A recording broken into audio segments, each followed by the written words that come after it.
This is Jamie Boy. I'm in front of a really big, colorful dog. And that's kind of what this whole thing is about, a little bit, putting some color into dogs, into strays. I'm here at the Henderson Animal Center with John Wayne Valdez, Sheriff, and Jamie Fenton Stearns, and this whole thing is about second chances, right?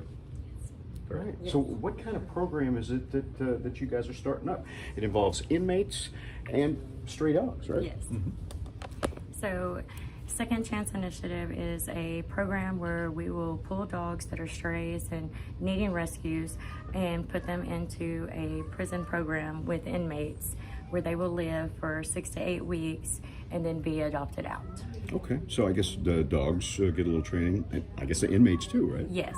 And then, you know, once that we feel like they are viable to be released and everything, then we will contact Rusk County Pets Alive, and then they will make the effort to get the dogs transferred out and get them to good homes. Okay, and for those who don't know, what is Rusk County Pets Alive? That is a group of women out here in Henderson that have a rescue going on that have actually been a major key of this program. Okay, all right. Well, that sounds like a pretty interesting program. I mean, it's going to calm the dogs, maybe calm the inmates at the same time. Right? Yes.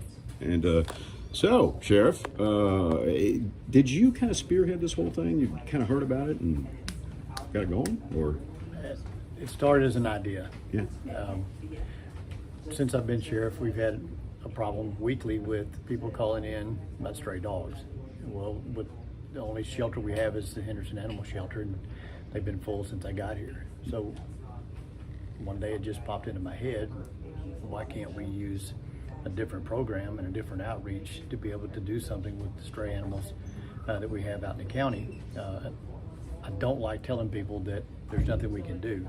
It's my job, and it's this job's for this whole undertaking to think outside the box, and I think that's what we've done. Yeah, and that is a kind of a common problem with many counties around Texas and maybe across the entire United States. Tends to be only city animal shelters. Yes, and unfortunately for 938 square miles that we cover here in Rusk County, it's a whole lot bigger than the city limits of Henderson. So they have to keep up with the dogs that they have. Ours only aggravates the situation, and they literally have no room here. So we had to come up with something different. And when we pitched this idea, everybody wanted to run with it, and we were extremely fortunate that we found Jamie, and now she is going to be, in my opinion, is going to be the key for this whole success. Her ability to train not only the inmates, but also teach them how to train the dogs. And once that success starts, it's only going to get bigger from there. And there's no way you can foresee how successful this whole program is going to be until a year from now, and you look back and say, this was a huge success, and all the kudos needs to go to Jamie for what she's going to be able to do with these inmates and what she's going to be able to do for the dogs. And then you can look at Pets Alive and say how they will be able to network and get these dogs the homes that they need. And the homes will not even be in this area, so our recidivism rate for stray dogs is going to almost be non-existent. So, and for me, as an elected official, I won't have to tell people out in the county anymore, there's nothing we can do about their stray dogs. And I guess this program's starting very soon. Yes, And within a couple of weeks. Yeah. And but I guess there's a kind of a screening process with with both ends of this, right? And the screening process is there's many moving parts to it. The screening process for MTC, who so graciously gave us the opportunity to use their facility at Billy Moore, and the warden being able to find out what needs to be done by going to other units that have this program in Texas and get it started. Once that happens, the inmates will be screened, they'll be taught by Jamie, the dogs will be introduced, and then we'll go from there. That sounds great. So what kind of things do you look for with the inmates during your screening process?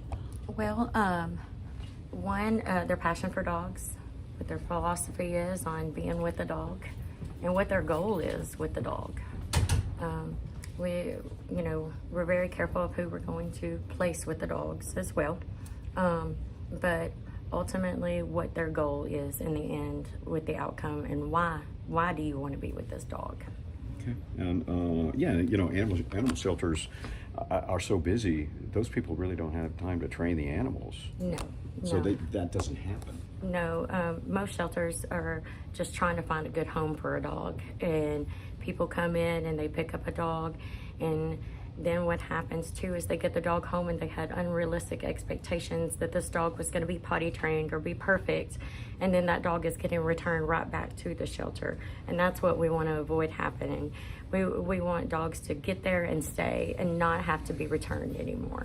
All right. And then of course there's going to be some separation anxiety, I'm sure, with the dogs and with the inmates when they're kind of pulled apart, right? Absolutely. Speaking from experience, because I was an inmate who came from a pause in prison program out of Lockhart, Texas, it is going to be a sad day when they have to release their dog to the program after they've completed their goals.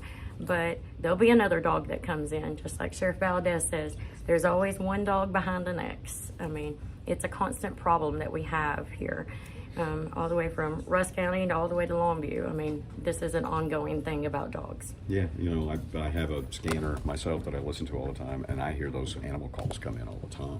So this sounds like a pretty good solution. It is, and that's the thing. We can gripe about the problem, but we got to come up with a solution. And this was just an attempt. We're going to see how it goes, and hopefully it'll be a major success. And people want to sit and gripe about dogs, but we got to be part of the solution too. So.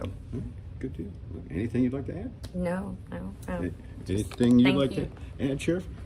None. You good? Okay. Well, that's the program, and it sounds like it's a pretty good idea. Don't be afraid if you live in Rusk County to call this guy and tell him you got a dog bugging you, because he might be able to really help solve the problem. Thanks again, guys. Thank you. All right. We'll have more later on KLTV 7 News and KLTV.com.